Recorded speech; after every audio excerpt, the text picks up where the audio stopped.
तो hello student, आपका स्वागत है आपके अपने यूट्यूब चैनल एग्रीकल्चर ज्ञान में। तो आज हम फिर से पढ़ने वाले 10th agriculture job role solanaceous crop cultivation. तो इसके पहले हम पढ़ चुके हैं कि सिंचाई कब करें। अब आज हम पढ़ने वाले हैं सब्जियों की फसल के महत्वपूर्ण चरण की सब्जियों की फसल में कौन कौन से चरण होते हैं उसके वृद्धि और विकास के लिए जो महत्वपूर्ण होते हैं। तो पढ़ते हैं फसल और दूसरी तरफ एक गंभीर अवस्थाएँ मतलब महत्वपूर्ण चरण। तो टमाटर, मिर्च और बैंगन में कब कब गंभीर अवस्था आती है, उसके कौन कौन से महत्वपूर्ण चरण है वृद्धि और विकास के लिए। तो फूल आना, जब फूल आता है उसमें फसल का गुच्छा बनना और फल का विकास होना, ये 3 चरण है जो महत्वपूर्ण चरण है टमाटर, मिर्च और बैंगन की सब्जी के वृद्धि और विकास के लिए। आलू में कंद का आरंभ होना और कंद का विकास होना। ओकरा, फूल और फली का विकास होना। मूली, गाजर, शलजम, चुकंदर, जड़ की वृद्धि और विकास होना। प्याज, लहसुन, कंद का निर्माण होना और बढ़ना, जब उसमें कंद का निर्माण होना स्टार्ट होता है वो, और जब कंद बढ़ता है ना, तो वो जो प्रोसेस होती है वो बहुत महत्वपूर्ण होती है। मटर और सेम, फूल आना, फली के गुच्छे, फली का विकास। तो मटर और सेम, वो जो भी मटर मतलब ये इस प्रकार की जो सब्जियां होती हैं तो उनमें फूल आना, फली के गुच्छे और फली का विकास, ये तीनों चरण बहुत महत्वपूर्ण होते हैं। पत्ता गोभी और फूल गोभी में शीर्ष का निर्माण और बढ़ना। शीर्ष यानी जब वो फूल आता है, बनता है तब, और फिर जब वो बढ़ता है। तो बढ़ने की प्रोसेस जो होती है वो तो हमेशा रहती है, तो पूरी प्रोसेस ही महत्वपूर्ण है। पत्तेदार सब्जियां, तो उनमें जो संपूर्ण फसल अवधि, तो जो ये अपन जब से इनको लगाते हैं और तब ये जब तक बढ़ती हैं फल देती तब तक ये पूरी अवस्था जो होती है इनकी गंभीर अवस्था होती है, महत्वपूर्ण चरण होता है ना। तो पत्तेदार सब्जियां जो होती है उनको देख रेख की बहुत अधिक आवश्यकता होती है। ठीक है, तो आगे पढ़ते सिंचाई के तरीके। तो फसल के खेत में सिंचाई के पानी के अनुप्रयोग के रास्ते को सिंचाई के तरीके के रूप में जाना जाता है। रास्ते से मतलब है कि हम सिंचाई के जो पानी है उसको किस तरह से फसल तक पहुंचा रहे हैं, है ना। मतलब सीधा पानी को छोड़ के पहुंचा रहे हैं या किसी पाइप के द्वारा पहुंचा रहे हैं या किसी फव्वारे के द्वारा पहुंचा रहे हैं। तो ये जो टेक्निक होती है यही उसके तरीके हैं, सिंचाई के तरीके। तो क्या बोल रहे कि फसल के खेत में सिंचाई के पानी को अनुप्रयोग रास्ते को सिंचाई के तरीके के रूप में जाना जाता है। उपयुक्त सिंचाई पद्धति का चयन मुख्य रूप से मिट्टी की विशेषताएं, फसल प्रणाली, मिट्टी किस प्रकार की मिट्टी है, कौन सी प्रणाली से हम फसल लगा रहे हैं, भूमि का स्थलीकृति, भूमि की मतलब क्या आकृति है, सिंचाई का जल कैसा है, मात्रा, सिंचाई के जल की मात्रा कितनी है, गुणवत्ता कैसी है, श्रम कितना लगा उसमें, ऊर्जा जैसे आदानों की प्राकृतिक उपलब्धता पर निर्भर करता है। ठीक है, ये सारे चरण हैं जो सिंचाई पद्धति के मुख्य रूप से मतलब जाने जाते हैं।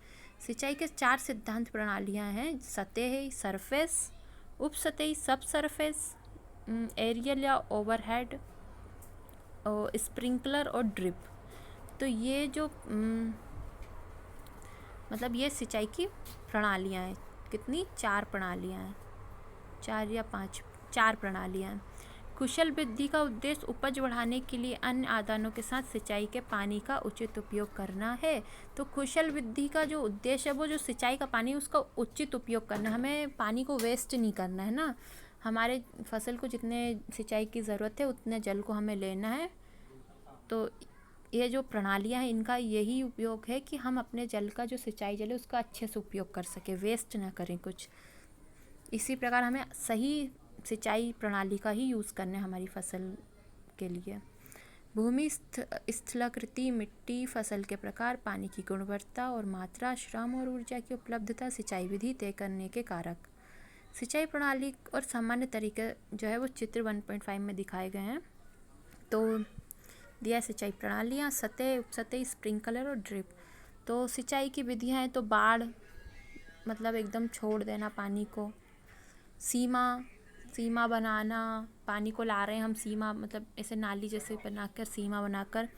चेक बेसिन जो होते हैं वो वर्गाकृति या मतलब एक मान के चलो बॉक्स जो बनाते हैं ना, धान का खेत जो देखा है हमने, उसमें बना के रखते चारों तरफ से एक वो बनाते हैं, बाउंड्री बनाते हैं एक जगह में, जिनको हम गड्ढे बोलते हैं।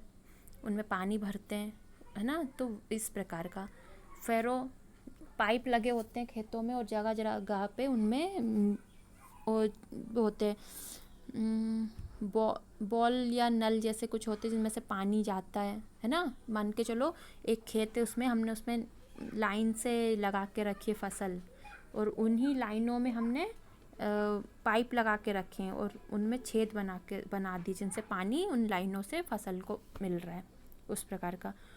उपसतही, तो इस इरिगेशन सिस्टम, तो सरफेस में आता है फ्लोड, बाढ़, बॉर्डर जो हमने पता है सीमा, चेक बेसिन वर्गाकार और आयताकार आकृति के होता है ये, और इसमें पानी हम मतलब वर्गाकार और आयताकार आकृति का होता है, और इसमें हम पानी फसल को फिर पानी सीधा छोड़ देते हैं उसमें।